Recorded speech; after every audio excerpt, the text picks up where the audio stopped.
What'd you think of that music? It got me so excited. I thought I was gonna like watch a Netflix special or something. I know I saw you bop in your head a little bit. Got me Hey. going. Hey, Right. y'all.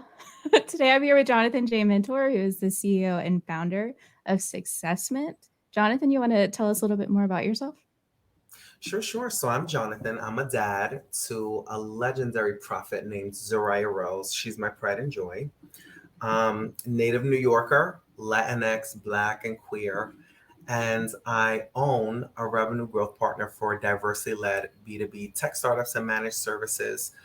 Recently relocated to Orlando. And we have a special goal this year, Amber. Our goal this year is to enable $100 million in disadvantaged tech visibility by powering up their revenue with RevOps Science. Wow. I only sort of know what that means. So I'm actually going to throw my first question for this AMA over to you to tell me a little bit more about that. I'm going to go off camera and then we'll start. Sure.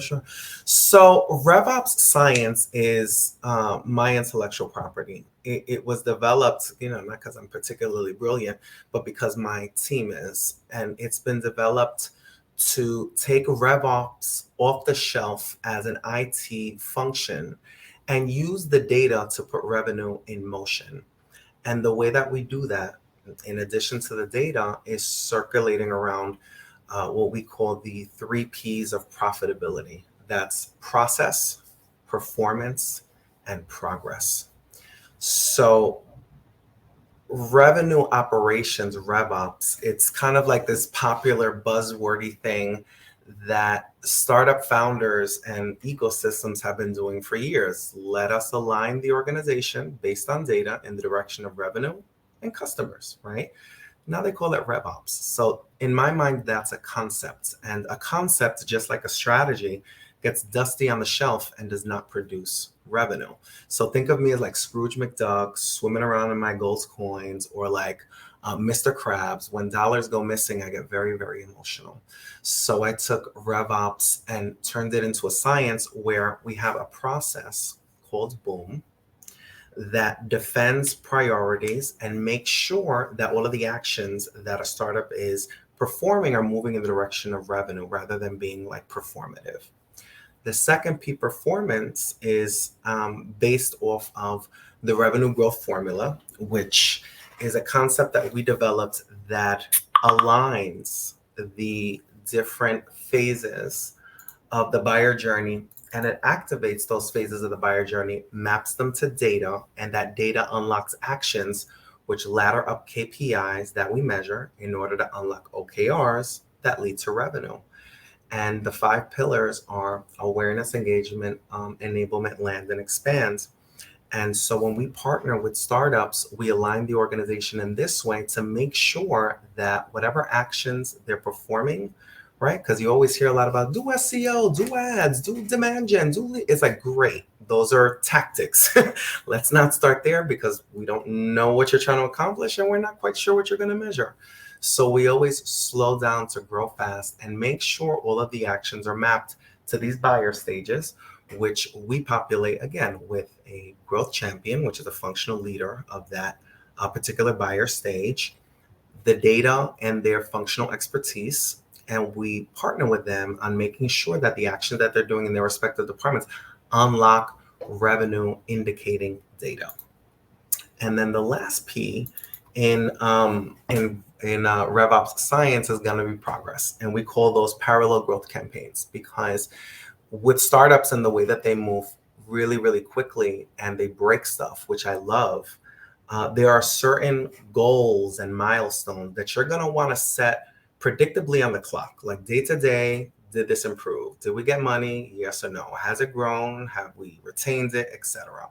But then there are going to be bigger things: brand resonance, demand generation, partnerships, investments. These things are set on the calendar. So, in order to keep each pillar of the revenue growth formula running, we need to make sure that each has kind of a day-to-day goal that can be measured in KPIs. And we also need to calibrate those KPIs to move in the direction of that OKR, which is a long-term goal. So in a nutshell, that is what I feel makes Successment very, very special. I developed it because I want to see more diversity in tech. And the way that we do that is by deploying and unleashing and uncomplicating revenue growth for diversity-led startups with our IP, which is RevOps Science.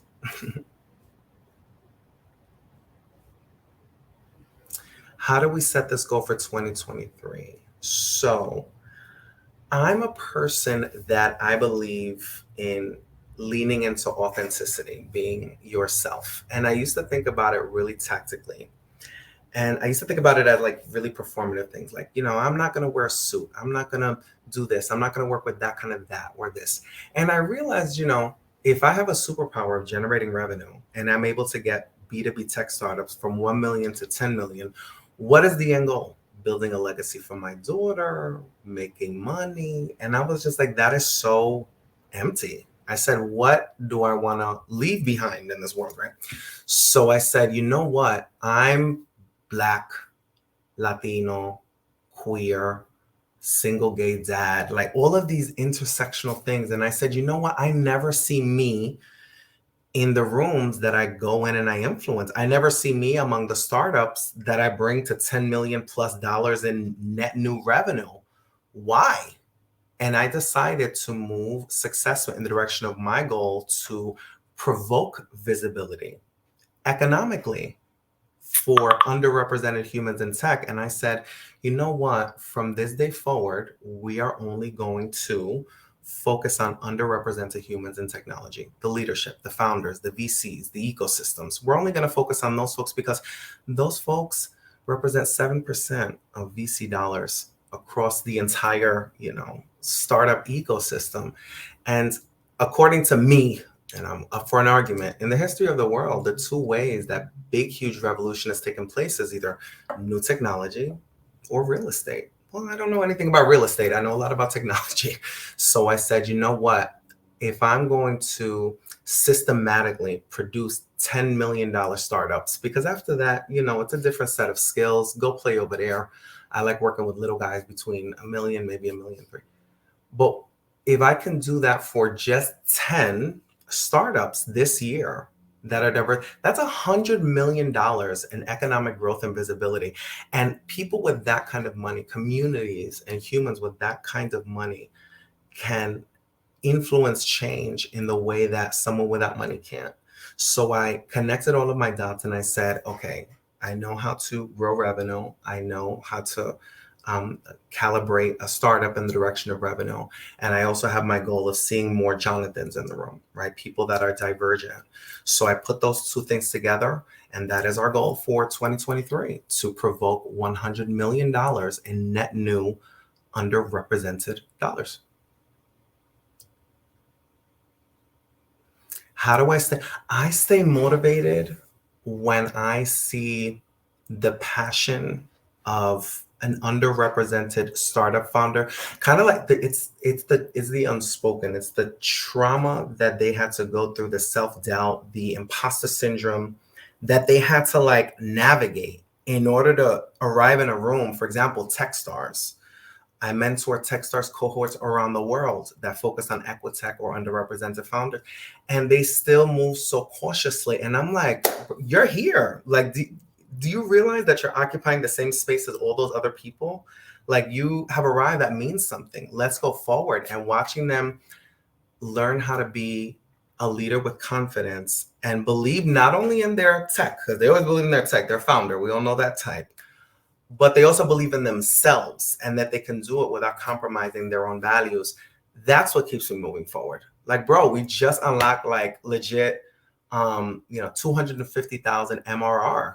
Like, we did that. You know what I mean? It's almost like they're like, wow, like we did, cool. Now we can go after 1 million, So when I see those wins that are measurable and I can really deliver and serve them to startup founders and see their swagger and their confidence grow, And the way that they decide to use their influence and their wealth to break generational curses and close wealth gaps, seeing them do that independently of me, that's all the Kool-Aid I need in the morning.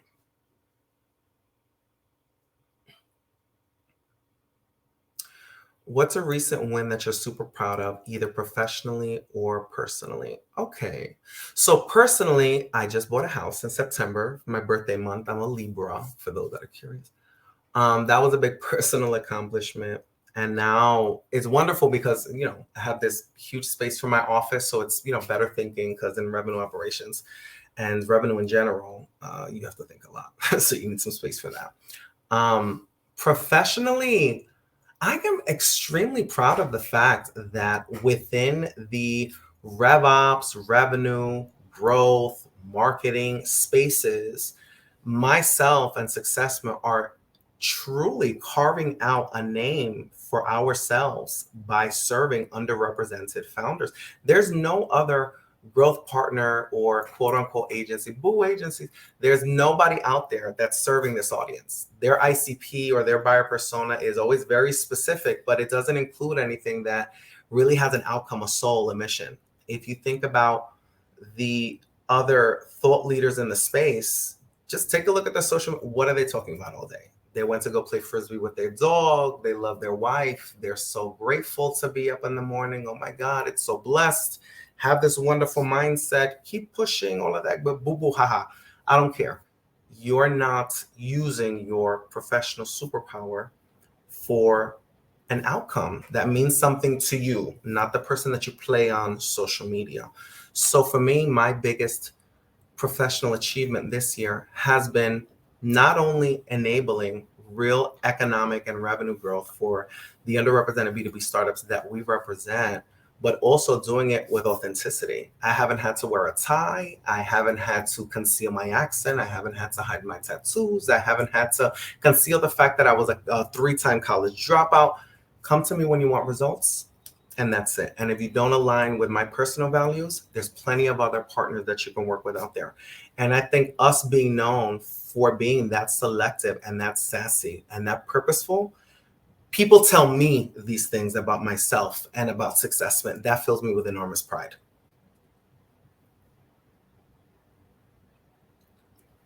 A favorite startup success story that I like to tell. That's, man, I know it's gonna sound so corny, but all the startups that I work with, they always have a why. It's like a big why, and it's always really, really special to me. So I would probably be not very popular with the community of startups that I mentor and work for and push if I picked one. So I'm not going to pick just one. I'm just going to say I'm really obsessed with the startups that I get to work with. Have you noticed any trends in B2B marketing that? Yes. So there are a few. In B2B marketing, the ones that come to top of mind are ungated content. That's one. Demand gen versus lead gen. That's number 2. And number 3, having a personality. All right. Let's unpack each one of those. So marketing, it gets such a slimy reputation sometimes. But when you're a marketer, you understand how you strategically fit into the organization. But others that sit in the C-suite and founders don't always. So they will be very prescriptive in what they want marketing to do rather than letting them fill their seat and deploy what it is that they're going to do to grow the business. And one of the things that annoys me to no end is this obsession around lead generation. If you come to me and you ask me for lead generation, I'm going to, number, why? Oh, because we need more leads to fill the pipeline. Why? Oh, because we need more pipeline to get sales. Why? So we can generate revenue. Great. Now we got to your real why. Get out of my way with all of these tactics that you think you understand, because likely you don't. If you focus singularly on this quote unquote sexy metric that all of these agencies, boo agencies, they always want to push towards their end customer, what you end up with is a clogged up ass pipeline that is not moving in the direction of revenue. It's moving in the direction of a metric that was assigned arbitrarily because of what that represents to somebody else. So the lead generation versus demand generation, clicks directly into the next piece for me, which is ungated content. Why would you gate content all the time? It, for me, it generates you contact information of people that they're not ready to buy. They don't want to be marketed to. They haven't agreed to that. All they said was, I want this piece of content, so I'm going to give you whatever it is. And, once you send your first email, like Jonathan would do, I'm just going to unsubscribe. Got what I needed, right? Versus being more customer centric and saying, you know what, if I ungate this content, I have to measure the resonance of this content, the success of this content in a different way, which may be intimidating me because, I need to defend my desk and prove my ROI to the C-suite. But no, own that conversation if you're a B2B marketing leader. We are ungating our content and looking at things like time spent on that content, reshares, interaction with that content. If they go and they want to sign up independently from there, that's a greater outcome because that generates a better customer experience, which speaks volumes of your relationship with your B2B community of the people that you mean to sell to. And it also puts you in a position to be more of a mentor, of a medium, of a source of expertise, rather than, damn, every time I go on this website, I'm going to get 18 different emails. My Amazon and my social media feeds are going to be all screwed up because they're tagging me everywhere. And especially if you're a marketer, you're like super cautious. Like, how much do I really want that content that I'm giving up my information? From a B2B marketer standpoint, when you're trying to accomplish that job, I would absolutely deploy the same method. Why are we focused on leads and marketing? For what? Can you tell me what revenue outcome is that going to have? Measuring leads. No. We're focused on the wrong thing for the right reasons. But let me educate you from my seat of expertise and say that's one of the things that we shouldn't be doing. Lead generation is not a revenue indicating metric to me. Never has been. And I've never quite understood, other than if you're a lead gen agency, why you're focused on that metric. Demand gen is king for me. It's a slower burn, but it's a burn that burns brighter. Why? Because even if you're, nurturing and building demand with a community of marketers that are very, very junior, let's say the Gen Z marketers that are coming out of college and they're coming in as a junior, one day they'll be a director, and then one day they'll be a VP, and then one day they'll be a CMO. And they're not going to go and say, you know what, let me wait for an email from this marketer that is trying to get my information and wait for them to say, no, they're going to remember the great experience and where they're getting all of their education and information. And they will remember you through the years, and they're going to go out to you, not to prospect and see, hey, should I? It's like, no, I want them. I know the budget that they want. I know everything about them. I want them. That's real demand gen. That's revenue impacting behavior. And that's revenue impacting strategy, which is, again, why bring it on home. Let's really have a good conversation about lead gen, because it's a defensive metric that doesn't really prove anything to me because they're not converting, right? And then let's start ungating content to give people more customer-centric experiences. We're serving and delivering to our B2B clients. We're not serving and delivering to the C-suite. And if they don't understand that, they shouldn't be in the C-suite. And it's an opportunity for you as a marketer to educate them. Okay, this is wrong. I'm going to challenge you based on data, not just my experience. I'm going to challenge you based on this data and these trends, and then I'm going to put that forward. And that ties directly into my third piece, which is have a friggin' personality in B2B marketing. Nobody in the world wants to sit there and talk to a Microsoft white paper. They want to talk to a content creator that's talking about marketing on LinkedIn. They want to subscribe to a YouTube channel, like one of my favorites out there, Millennial Marketers, right? They will drop gems of advice and make it sexy and fun and interesting. I don't understand why so many brands in the B2B tech space are afraid to take risks, right? If you market appropriately, that's all you're going to be, is appropriate. If you take risks, you're going to be remembered, whether you're remembered for being awful or off base or funny or quirky but you will be remembered. And again, that's demand generation. That's the purpose of what you're doing.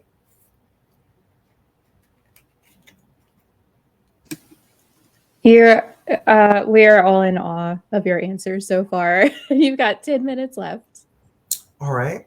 What's the next question? What are your views on today's DEI current status in startups?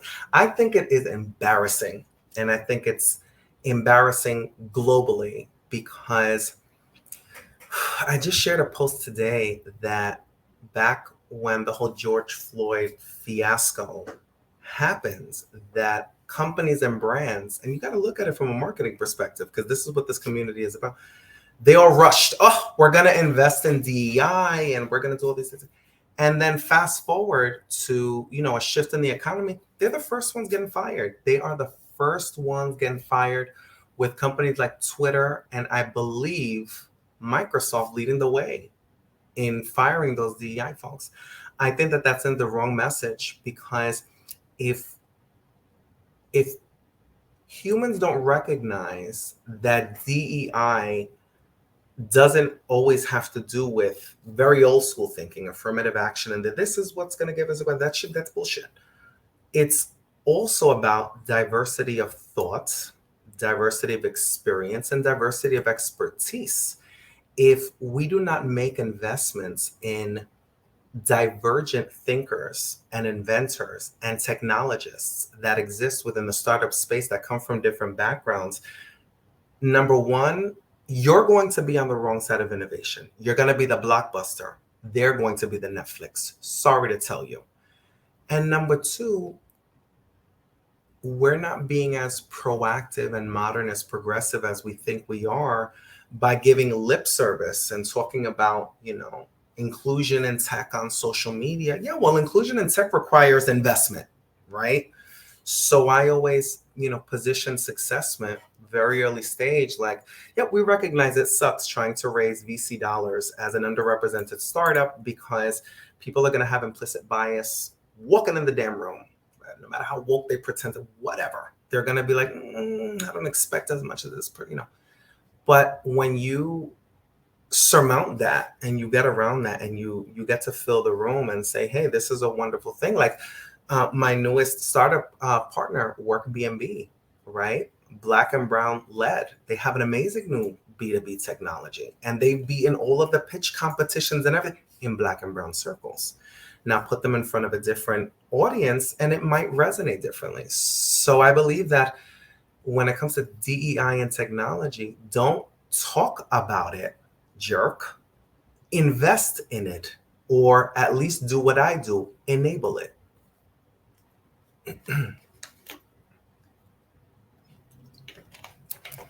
Do you have any advice for people ready to show up as a whole seven? Do it and do it now. Do it and do it now as a favor to yourself and as a favor to other people in your space. It's so dear to my heart because I really went through this trauma of trying to, many, many years ago, trying to break into corporate. I was a barista. I'm very, very open about these kinds of things. But now, you take that barista from, all these years ago, you look now, it's like, how many baristas do you know that can launch, a $10 million startup, within a specific amount of time? No, you don't. Why? Because people don't take those kind of people seriously. And that's because of the way that they look and the way that they dress and the way they carry themselves, and they dye their hair and they have tattoos and they have piercings, and then everybody in corporate is sweaty and tight and uncomfortable with, these tailored clothes and all these things of what they think people should be. Start with you and be visible. Two things are going to happen. You're going to get judged, and you're going to get judged. That's it, right? There's no other way about it. And the outcome of that is either you're going to empower, embolden, and enable more people to be like, you know what? I actually can show up to work with blue hair. That has nothing to do with my fucking job. I can admit that, I'm learning this stuff in my newest leadership role. I don't have to pretend that I know everything. I can actually be vulnerable and say, hey, and the other outcome might be that you either get fired or discredited. And do you really want to be doing business with those kind of people anyway? Fuck no. So fill your seat, be prideful, and be you.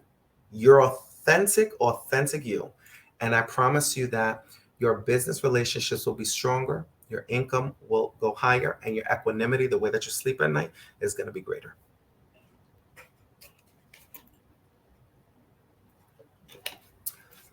Favorite content creators in the B2B tech space that we should follow? Me. I'm the content creator in the B2B tech space. No, it's so funny, actually. that makes me think of a different topic that I was going to discuss.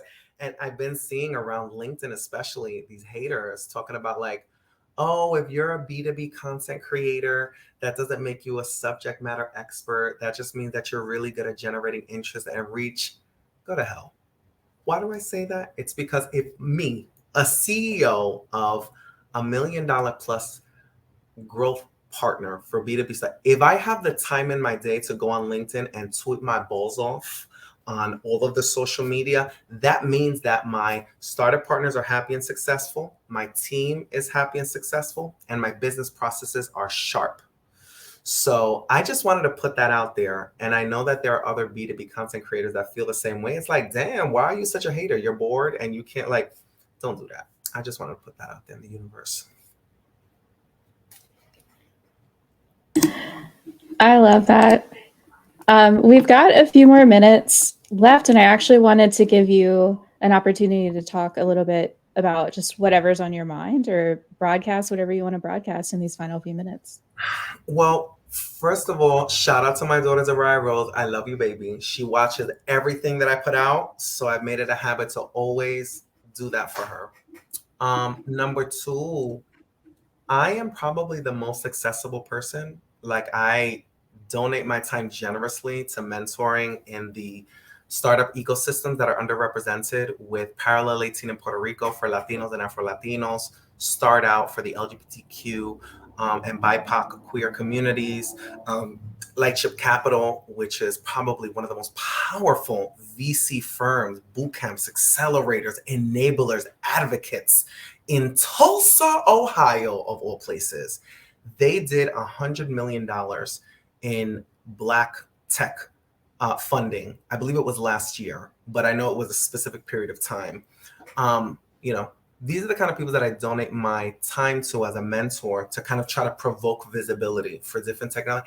If you're there and you have self-defeating thoughts, or you need resources, or you just don't believe, please reach out to me. I used to be you, and I would love to open your eyes to what it is that you're capable of doing. Number two, help me. Help me to provoke visibility economically for underrepresented technology. Do this by sharing articles on social media that point to these facts with the hashtag provoke visibility. Do this by introducing underrepresented humans, Black, brown, gay, female, short, ugly, old, whatever the thing is, introduce them to me. Because the day that I connect them to their $10 million, that is a domino effect that they're going to have on their communities. This year, I want to enable 100 million. But the experience and the gratitude and the access that the founders and their teams are going to get from reaching that revenue milestone, that is what I'm confident our community needs in order to tackle a lot of those challenges. So, provoke visibility, hit me up on social media, retweet my shit, show up as yourself, and let underrepresented human founders know that it's always 100% easier to raise revenue through their customers than it is through VC, and that should come talk to me. How's that? That was perfect. I love it. And hi, Zariah, right? Zariah. Hi, Oh, Zariah. oh, wait, look. This will make her really happy. This is Zariah. Hi, Zariah. Thanks for tuning in, Zariah. And You thank will. you, Jonathan, for just like your wonderful insights. If you read through the comments, everyone's like, yes, this is amazing. So I hope that everyone goes to follow you. I shared the link to your LinkedIn and to Successment as well. And do you have any party words? Be bold, tell your story, ignite that revenue, baby. I'll leave you with that. Perfect. I love it. Thank you so much. All right, bye-bye.